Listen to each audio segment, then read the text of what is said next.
JM in the AM. Don't worry, folks. Our good friend Jay Buchsbaum is still our man when it comes to kosher wine and still is the world's #1 kosher wine sommelier. But once in a while, especially when we get the opportunity, believe you me, with his travel schedule, our guest's travel schedule, we rarely get the opportunity, but we get the chance every few months to speak with Yochi Herzog live in studio. We do not pass up on that opportunity. He is the president of Royal Wine Kedem. He'll help us get to the holiday of Shavuot with some great Shavuot and summer recommendations. He is with us live in studio on this Tuesday morning, and I say welcome to JM in the AM. Thank you, Nachum. Thank you. Good morning. Good morning. We're honored. We're honored that you a couple of days before Shavuot took the time to stop by here is amazing. So thank you. It's important. You know, our relationship goes back decades.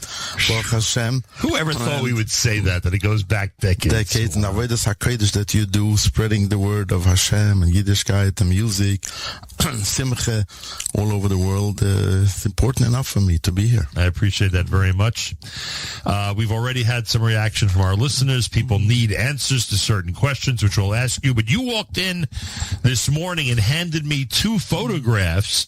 One looks like a member of I assume, the Israel Air Force or Defense Forces. Sure is. Who is looking out, I assume, on the perimeter of the country with his binoculars while he's wearing tefillin. Why'd you bring me this photo?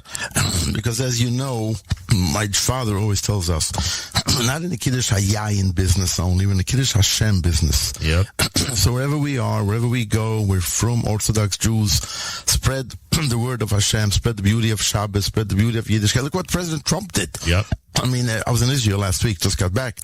Everyone's talking about it. Trump, Shabbat. So what did I tell my non-yet religious Israeli friend? I said, in Trump, Omer Lasot Shabbat. Nu, Ulai Gia Hazman, and I have a bunch of new customers, Baruch Hashem, that committed to do half Shabbos. They can't do full Shabbat. You know, the project we developed a few months ago. We spoke about it on the air, sure. We called it Shab. So I have a few very reputable Israeli winemakers, suppliers, that decided to keep Shabbat. But this specific picture is Roy Yitzchaki, the developer and winemaker of a special winery called Tulip. Is this him as well? Tulip, that's him. Both pictures are him. Both pictures. So he hasn't put tefillin on in years. And when the war started, he's a senior commander in the Israeli Air Force, while guiding all the missiles into Gaza after October 7th. So I was talking to him, everything on Zoom and phone calls. So randomly, as Jay knows all the time, I said, Roy, yesh lecha tefillin? He says, betach, but I haven't put it on in years. I said, Roy, do me a favor. You're busy keeping the tilim, all the missiles from coming. Tilim. Ulai tanech tefillin mul tilim. Put on tefillin against the missiles. We need shmir el yoyim from added protection. Added protection. He says, I love the idea. Machar and the Avitas. I told him, now go a step further. Bring your tefillin to the tower. He's in the watchtower. All the missiles going into the photo we referenced. All the F-16s going into Gaza and Iran and everything. He's a very senior commander. I shouldn't say his name, maybe, for security, but a very great guy. And he came the next day, putting on the tefillin with his uniform in the tower, as you see here, and went all over. Everybody in Israel was talking about it. Roy, maniach tefillin. And then a few weeks later, he sends me a picture randomly that he's sitting at a meeting and wearing Talis and tefillin and learning some Yiddishkeit. It's so easy to connect the non-affiliated Jews, the Pintel Yid, just a little bit, showing them the beauty of Yiddishkeit, the beauty of Shabbat and tefillin, and we get him back. And the enemies made it even easier. So he's the winemaker at Tulip? Winemaker, and founder. He's the founder of Tulip. And Tulip has a story. Tulip is in Kfar Tikva, in the village of Hope. Next time you're in Israel, Nachum, you must. I don't know if you've been there. I have a feeling we were, but I have to visit. Correct. Tulip is one of the most unique wineries. Every time you drink a bottle of Tulip, you're doing a mitzvah, helping dozens of older people, younger people, learning disabilities, with Down syndrome, all different. They live on their own. Special needs people, and they work in the winery. It's unbelievable to watch. It's called the Kfar Tikva. Where did you even come up with this idea? Amazing. And then Tulip is a great wine. They have some white wines for Shavuos, and they have the amazing Black Tulip, which is very popular. Unbelievable. Yochi Herzog's here, president of Kedem Royal Wine, talking about Shavuos, talking about these incredible... I mentioned that you're going to discuss... I didn't think we'd lead off with it, but you would discuss your initiative about reaching out to those you were in business with who are not yet religious, because you're recommending, as we did in the last conversation we had on the air, you're recommending that others take on the same responsibility to, wish everyone a good Shabbos. This Thursday, call and wish a good Yontif. Some people might say, oh, there's a Yontif? Like, they're not real. Shavuos is not exactly the most popular Chag, if you know what I mean. It's not like calling somebody Erev Pesach. But still, they need to be aware. And, of course, it would be amazing for people to go ahead and give them a Yontif greeting before Thursday night. All right, so a couple of questions. We'll start off right away. You mentioned the holiday of Shavuos. Obviously, this year might be different. In a non-Shabbos year, how many of the meals that you eat of the 4 on Yontif are dairy meals? So our minig, Ashkenaz, Oibalan, has to eat at least 1 and many times 2. Right. To eat so when I grew up... The Ramor brings it down, and it's not stam and minig, the Shulchan Aruch. Correct. So when I grew up, it was always nighttime meals dairy, daytime meals meat. That's how it was in my house. And I was trying to think, because I can't imagine my father would authorize a dairy meal for Friday night. So this year, I was like, for instance, we're having a dairy meal on the first day of Yontif. I don't remember if it's night or day. I have to find out. But Shabbos is going to be 2 meat meals because, hey, it's Shabbos. Shabbos, correct. So I wonder if people make this adjustment or if they just keep whatever minig they have. I'm not sure. It's a good question, but I know a lot of people who do the night meals dairy. Right. And it's also easier to be up at night to learn after a dairy meal, fish, instead of having steak. And of course, if they're serving cheese Danish in the shul, you want to be prepared properly. Exactly. What's the menu in your shul? Because some today, have a sushi bar. It's amazing. I wonder if anybody sets up wine tables. You compare the fish and the wine during the middle of the night. It's amazing to see this next generation of young people. They come in, they want some snacks and they want some sushi. They're sitting and learning all night long. How many vasikin minyanim all over the world? It's unbelievable. See, you're a very positive person. So I can't get you to even criticize a drop the fact that there's some outrageous menus in the middle of the night Thursday night. I can't get you to even hint to the fact that maybe we don't need all of that in all these shuls on Thursday night. My father was ein gesund, well. Sure. He was a Holocaust survivor. Should be gesund and stark. He always tells me, he says, you have to adjust to today's generation. He tells it to me all the time. The young people, they are different than the young people of 50 years ago or 60 years ago.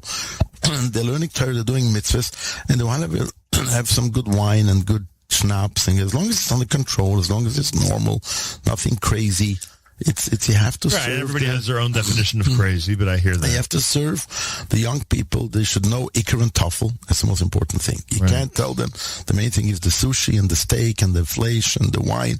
No, the main thing is Torah and mitzvahs. And kiruv, be makarev all the Yidden. And yes, you can have a good time while at it. You actually brought, and I'm saying it like this because we just said dairy and meat over the holiday, obviously. The white ones that you brought along are more dairy appropriate? Yes, perfect. Especially with the hot weather we have this week here in Israel. Is probably even hotter. I brought interesting wines from all over the world. Actually, I brought a California wine, an Israeli wine, and an Italian wine. All whites, delicious, easy, light to drink, and perfect for fish dishes or pasta. So the Bartonura one is what? Which variety of wine is that? Pinot Grigio. A Bartonura Pinot Grigio is the same in Italian. I always thought that's a red wine. I guess I'm wrong. No, Pinot Grigio is white. It's a famous grape. Gono. And the famous Blue Moscato, which is low alcohol on the sweet side. This one is a dry, easy drinking, fruity, just a delicious white wine. Bartonura, Pinot Grigio. And the Herzog lineage is the one from California. Herzog lineage Sauvignon Blanc is California. Yes, lineage, as you know, we're the 8th generation in the wine business. As popular as I think it is, because I see it everywhere. Very, very, very popular, the lineage Sauvignon Blanc. A little different taste than the Pinot Grigio, a little more body to it, a little more as Jay would describe it with his beautiful languages. With tannins and florals and citrus, more citrus, a little more grapefruity, lemony, really beautiful, nice wine. And the middle one over here is from Israel. Barkan, very famous wine from Israel, has a wine called the W Chardonnay. It's more richer wine, a bigger mouth feel from Israel. So so this year, listen, we got to support Israel as you always have to do. That's right. And you want to give people choices. Somebody wants Israel, California, Italian, you name it, we have it. The stronger shekel helps the wine business, or it hurts the wine business? Not really. No effect? Yeah, it's a big effect. Israelis are crying terrible because they lost the value. They get paid in dollars. So the Israeli exports are crying because the value went down by 20-25%. Plus, we have tariffs. We still have tariffs in America. So imported wines, as you see, have gone up in price. We're trying to keep it in check to work with the suppliers. It's a headache. But domestic wines, that's where California comes in, doesn't have the tariff issue or the shekel exchange issue. Wow. Okay, a couple of questions. You ready? Sure. You sent me this. We made a big deal about it on the air, and I want you to just expound a bit. This is the Herzog Chardonnay. Got a 93 in one of the prominent magazines. 93 is a very high grade. People who aren't familiar. 100 being the 100's the highest, but it's always hard to get into the 9500 range, right? Like 93 is really, really a superior wine. What's so great about this Herzog Chardonnay? If you want something wow, over the top, we call it almost a red wine. The Russian River Chardonnay is one of our best, most popular wines. And the beauty of these ratings is the last 6 months, we got on the Herzog Russian River Chardonnay, the Chalk Hill, the big wow wines, 93. Some of the red wines got a 96 rating. Wow. We have a Belief Organic Cabernet Sauvignon got a 93 rating. So we're upping the game all the time, better quality. And to show it all off, this rating doesn't come from the Jewish press or Nachum Siegel. This came from Wine Enthusiast, Wine Spectator, very reputable wine magazines or wine writers. James Suckling is a very famous guy, and he gave some of our wines 96 ratings. So it's part of the Kiddush Hashem business. If you want to show the non-affiliated Jews, yes, you can have kosher wines that is as good, if not better, than any non-kosher varietal on the shelf. So you want California, here's great Herzog California wines with amazing ratings, and you can drink them and enjoy them. I would probably give this one a 93. Right, I wouldn't give the Chardonnay because Nachum Siegel wouldn't appreciate it. But what about this, the Bartenura Orange Mimosa? That I'd probably give at least a 93, right? It's amazing. It's amazing to see, different flavors, different profiles. Certain people like dry wine, certain people like sweet wine. So the Bartenura Moscato, which is very popular. So we developed the whole Bartenura line in cans. Mimosa, lychee, peach, Moscato, very, very popular with the young people. It's easy to drink, low alcohol. You go to the beach, go to the pool, or go to shul. You don't want to open a bottle of wine. You pop the can. So these are very, very popular. And yes, certain people like dry wines, certain people like sweet wines, and we have it all available. And the Orange Mimosa from Bartenura is an orange and wine cocktail. Is this available everywhere at this point? Yes, sure. It's in all the stores. All the stores, Mimosa, the peach. The Moscato can has been the first ones out 2 years. And the last 6 months we added flavors like lychee, Mimosa, and it also goes well with cheesecake. After the delicious meals with all the amazing cheesecakes available, one guy wants mimosa with his cheesecake. One guy wants peach with his cheesecake. Do you go for the standard cheesecake, or do you, like halava cheesecake, or chocolate cheesecake, or strawberry cheese? What's Yochi Herzog's cheesecake? No. Cheesecake gotta be real. My wife baked 2 delicious big cheesecakes. They're already ready. Already out of the oven yesterday. I came home. It was smelling delicious. I was fleishy, so I couldn't even taste it. So no, I like good original cheesecake with the cream cheese and the dough on top of it. Yeah, good. Isn't it funny that we would never eat it the rest of the year? I would never eat cheesecake the rest of the year, but Shavuot, But cheese Danish is sweet all year. That's true. Cheese Danish I would have throughout the year. And some people make an amazing cheese Danish. I'm not going to start listing the bakeries, but some of them are absolutely remarkable. And if you're lucky, in the middle of the night, they'll be serving cheese Danish in your shul. Yes. If you're lucky, we'll see what happens. If you ate milk, you got to be careful. Right. Unless you're a yeki. By the time the cheese Danish come out. I'll never forget my brother used to tell me the old days. We make fun of the extensive menu right in the middle of the night right now. My brother told me the old days at about 2:30 in the morning, they'd bring out a box of cheese Danish, and within about 60 seconds it was gone. And that was it. That was the entire night's, offerings in the shul. Very, very different now in 2026, to say the least. Please ask Yochi if Royal Wines will be importing Psagot White Prat wine. I can only get it in Israel. It's a new wine. I heard about it, but it's not available yet. But I guess the problem is a lot of these wineries, they make small batches. And it's not worth bringing it in? Small batches of a new wine to test it locally. And then if they have extra, they'll export it. But I'm going to look into it. I heard about it, but it's not available yet. But is that the issue? That if it's not enough cases, it's just not worth bringing it to the United States? Keep it for the local market. Right. And that's it. And their expansion would, once they're big enough to expand that variety. Psagot's a big wine. Right. Boutique, but bigger boutique has amazing wine. And we have the red Prat, which is very tasty. And we also have some nice wines, Psagot. So what percentage of all Psagot products make it to the United States? 50 or more close to 90, 95? Oh, the whole line of Psagot, everything they produce. Probably 90%. 90 gets to the U.S.? Yes. And they'd be enjoying it in Israel how much earlier than us? A typical wine that's released. Between 6 months to a year. Depending it takes that long to get here. If they'll test in, the winemaker wants to make a small batch. Jealous, huh?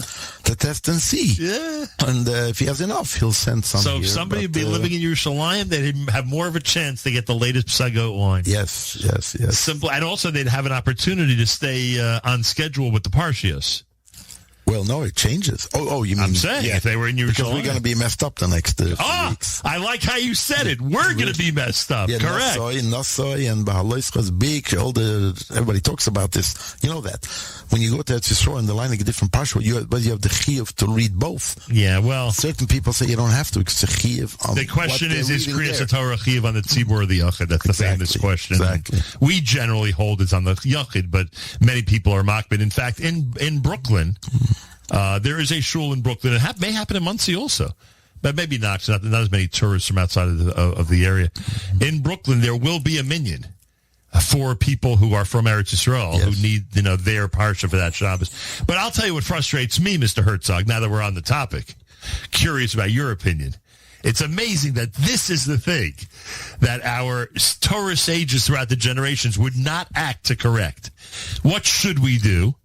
We should be on the same parsha as Eretz Yisrael, of course, Eretz Yisrael being the center of our Jewish world. Sure. The first week, we either should read two parshios, right? Shvi should be the entire, parshas Naso, or it would be Naso? Yeah, it would be Naso. Or we... catch up the week later. Or, no, we're at Mincha, that Shabbos. You read the whole parsha, and that's the end of it. It drives me nuts that nobody thought of that. It's a good question. And not only that, also by Matos Masei. We wait till the end of the midbar. Right. We read, they read separate and we read together. I once heard a reason for it. I just don't remember. There is a reason why because you want Parshas Dvarim to be before Tisha B'Av or something? Yeah. Something like that. It's all about what Parsha has to be before which holiday. That's the whole thing. So you join me on this campaign, and I'll continue to help you with your campaign about getting people to, speak to those Erev Yontif and encourage unaffiliated people to get more involved. By the way, on the way back, I came back with El Al last week. Very nice service, actually. Are they serving kosher wine on the plane? Of course, Israeli wine. but strictly Israeli. I like that. I'm trying to get some California wine, but it's not working so quick. They've never served non-Israeli? Occasionally. Interesting. But not yet. But I asked the flight attendant that, they had a Castel wine, not Mavushal. Do you mind if I open it myself? Right. Because not Mavushal. I didn't want to insult her. So she said, bechavot. She gave me the bottle with a corkscrew, 2 glasses. The guy sitting next to me. And we finished most of the wine. And you finished the whole bottle. And then you woke up and the plane landed. And we got to talk about Trump and Shabbat and everything. So very sweet flight attendant. And I asked, by the way, when was the last time you did a proper Shabbat? She says, it's been a while. I says, why don't you take this Shabbat here and do a half Shabbat? You can't do full Shabbat. Meaning she'll be in the U.S. She was on the way here, yeah. Right. why don't you do 12 hours? So she calls over the main flight attendant, the head, whatever they call them. The captain? Not the captain, the main. Right. Supervisor? The head super flight attendant of the flight, an elderly lady, very nice people. We had a 20-minute conversation. They both looked at each other and said, Hu tzodek. And they told me they're going to keep this past Shabbat 12 hours, going to shut the phone, shut the television. I said, the beauty of Shabbat is that we're not a slave to these stupid iPhones. We're all addicted. iPhone, smartphones, regular phones. 12 hours, shut it. We do 25 hours, I told her. And they were into it. They were very much into it. Very much into it. They said, yes, we'll try to keep a Shabbat. Are there airlines that are serving kosher American wines or not? The United Airlines. Are they serving? Yeah, on the Tel Aviv route all the time. Now are they even flying that? No, they're not flying Tel Aviv. But occasionally they'll have it on the European flight. The lineage, actually. United has the lineage Cabernet Sauvignon and the Sauvignon Blanc. We went through committee and everything, approved. Who does it from your end? Who has to go to United and make this pitch? Is it you or somebody? We have people. We have salespeople. But what in what position? Like a regular salesperson does it? They follow up and United happens to be. I got the contact through somebody, so I'm in touch. And Sharon, my assistant, obviously, who you know, she follows up with them. But they place orders. Delta has it. Delta, United, American. When they fly to Tel Aviv, they all have our wines, and some keep it for European flights too. So, what would your grandfather say if he knew that Delta Airlines is serving kosher wines of yours? Baruch Hashem. Baruch Hashem, we got so far. Listen, my grandfather, as you know, survived the Holocaust, came to America penniless. I was just going to say, came here with nothing. Nothing. 1948, actually, it's when he came to America. And he built and built and built. And Baruch Hashem, he always had this vision of growing the business, helping more people get jobs. As you know, we employ hundreds of people, Baruch Hashem, and spreading the word of great kosher wines all over the world. Unbelievable. And this Yontif, starting on Thursday night, everyone will have an opportunity to pair their delicious, whether it's meat meal or fish meal or dairy meal, with great kosher wines. And I'll tell you another thing that's grown like crazy. Talk about, us knowing each other for decades. I remember a conversation we had about 30 years ago on the air where we were lauding the fact that a certain Jewish community finally had its own kosher wine retailer. That community today, do you know how many kosher wine retailers there are? I mean, I remember discussing with you on the air how we couldn't believe it that we've gotten to the point where a dedicated a large Jewish community could actually sustain its own kosher wine store, and now they're all over the place. It doesn't, and not only the beauty of it, not only New York and New Jersey, Lakewood, Muncie, Brooklyn, all that, but you have them in Chicago, in Miami, Los Angeles, Detroit. Detroit, its own kosher wine store. Smaller communities, but growing communities, have specifically dedicated 100% kosher wine and liquors. Don't forget, a big part of the problem was because a lot of wine and liquor sales are done on the weekends. Right. So Shabbos was a problem. But Baruch Hashem, the Jewish community grew, the kosher Jewish community grew so much that they can afford to have stores closed on Shabbos and open 6 days a week in Detroit, in Cleveland. Chicago has a few stores. It's amazing. Don't forget our friend across the street at Fill Her Up. Of course, Tinek, of course. Are you kidding? Mendy over at Fill Her Up. Yeah. Go say hi, everybody. What they do in aisle 1? I saw they built a massive one there in Passaic, a massive kosher wine store. Beautiful. You've been there a few years now. They expanded it. Yes. Unbelievable what's going on. I'll tell you. Listen, the Jewish community, Baruch Hashem, is growing tremendously, and the needs are there. And more housing, more affordable living, which is a big issue in the Frum community, and yes, and there's more choices for better foods and wines, etc., etc. Boy, oh boy, unbelievable! All right, there you go, folks. Take this opportunity to wish you a wonderful Chag, an incredible Yontif. I thank you very much for being here today, and the final word is encourage everybody who wonders if they can be in touch with people who are not yet observant that they know in their lives, especially the ones in the business world. For some reason, it seems that those casual conversations often go better than family or personal people you may know. Those conversations, you could attest to the fact, usually go very well. It's so easy. I'm telling every one of your listeners, please take upon yourself. In the next 48 hours, you're going to call a business acquaintance, whether you're in the insurance business, finance business, nursing home business. You have non-affiliated Jewish people. You'll be surprised at the reaction.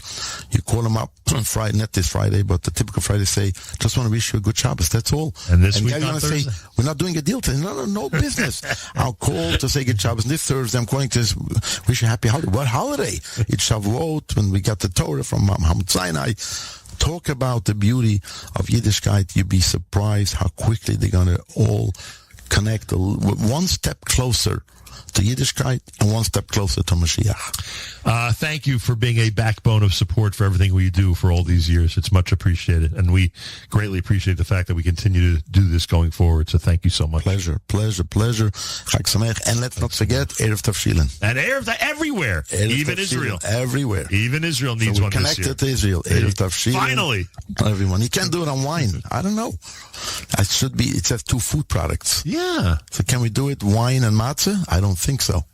Should be Erev Tafshilin. But the wine is mavushal. Should be there, yeah. So maybe have the bottle of wine. Tafshilin. Have the egg and the matzah and a bottle of wine or a can. Put a bottle or a can next to Erev Tafshilin. All of a sudden, a new minhag in Klal Yisrael.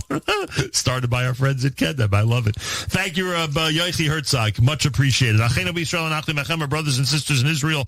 We are with you. It's your favorite America's one and only Jewish Moments in the Morning radio program, heard on listeners-sponsored digital radio. Around the world, the web at NachumSegal.com and the Nachum Segal Network, and of course on the beloved NSN app.